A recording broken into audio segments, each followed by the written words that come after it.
Why do we as humans have to accept the end of things? It's a sad thought. Some people go through experiences that completely change them, and there's nothing they can do to undo what happened. No amount of thinking, wishing, or imagining different outcomes will change the fact that it's already over. There's no going back. That's what makes it so depressing. You realize that even if you spend every day thinking about it, you're not changing anything. You're only exhausting yourself, overwhelming yourself with thoughts that lead nowhere. Eventually, your whole life can begin revolving around that one event. You start to hate life because of how unfair it is. Some people are simply born into suffering. Some never get real choices. They grow up in environments they can't escape, trapped in situations they never asked for. So what if instead of fighting reality forever, they accepted it? Acceptance isn't saying what happened was okay. It isn't giving up. It's admitting that no matter how much you think about the past, you cannot change it. At some point, you stop searching for an answer that doesn't exist. You stop trying to negotiate with reality. You simply accept that it happened. You're not suddenly relieved or happy. You're just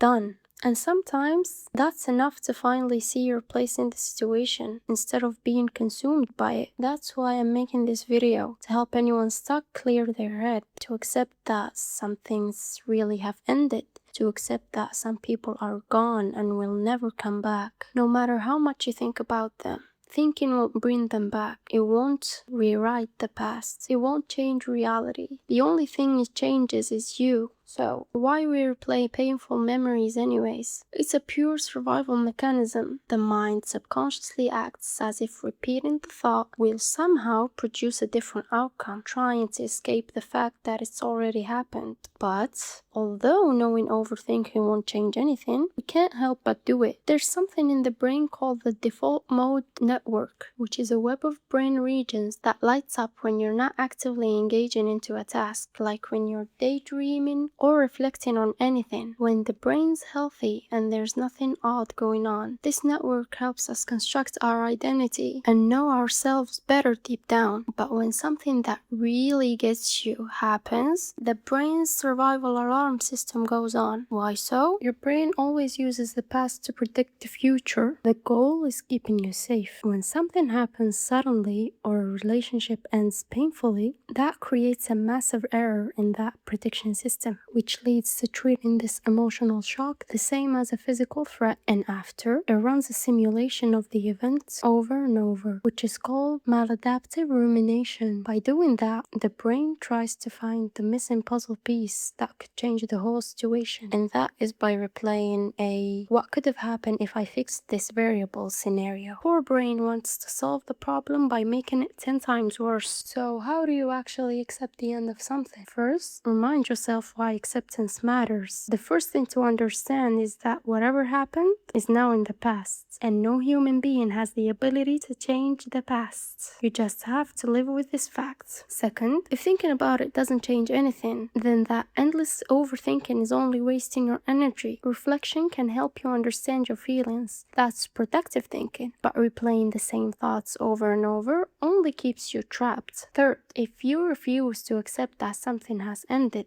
you'll stay exactly where it left you. While life keeps moving forward, life won't wait for you. Humans are made to keep living, even when you feel like stopping, even when you feel empty or numb. Your instincts keep pushing you forward. You have to work with those instincts instead of against them. One thing that makes this state worse is isolation. When you're alone for too long, it's easy to get trapped inside your own head. The only way to break that loop isn't by thinking harder, it's by changing something physically. Go outside, sit with someone, talk to someone. Even if it's not a deep conversation, you don't even have to speak much. Simply being around other people or seeing life continue around you can interrupt that cycle your mind has built. The brain is strange like that. Sometimes actions succeed where thought never can. Movement helps too. Take a short walk, take a cold shower, stretch, do anything that reminds your body it's still alive and here clear. The goal isn't productivity, it's just to move. The numbness I'm talking about isn't necessarily the feeling of wanting to stop existing. It's that state where you've spent so long carrying something that you eventually stop feeling much at all. You're not okay, but you're not reacting anymore either. You're simply done. Escaping that feeling usually isn't about finding one big solution. It's about taking small, physical, actionable steps. Cook something simple, make your bed, take a shower. Do one small thing that reminds you you're still capable of taking care of yourself. And if you're ready, reach out. You don't have to pour your heart out. Sometimes saying, I've been feeling empty or I've been feeling done is enough. But before reaching out to someone else, reach out to yourself. Serve yourself first. Move, eat, rest, breathe, all of it. Then when you're ready, let other people in. Whether you feel like it or not, connection is often what pulls us out of that mental loop we build around ourselves. Acceptance doesn't erase pain. It simply stops you from fighting a battle that was already over, allowing you to spend your strength on the life that's still in front of you.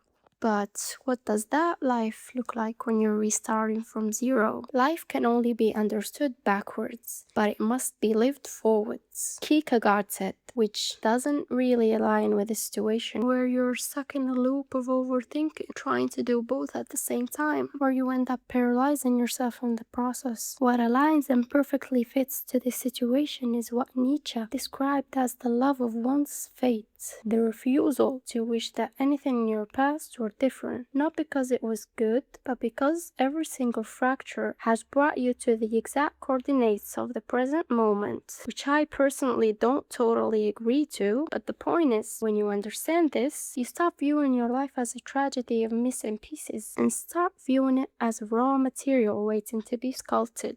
When you finally stop negotiating with reality, you stop wasting your neurological energy that allows your default mode network to quiet down. Acceptance isn't the end of your book. It is the courage to turn another page and keep going. You've got this.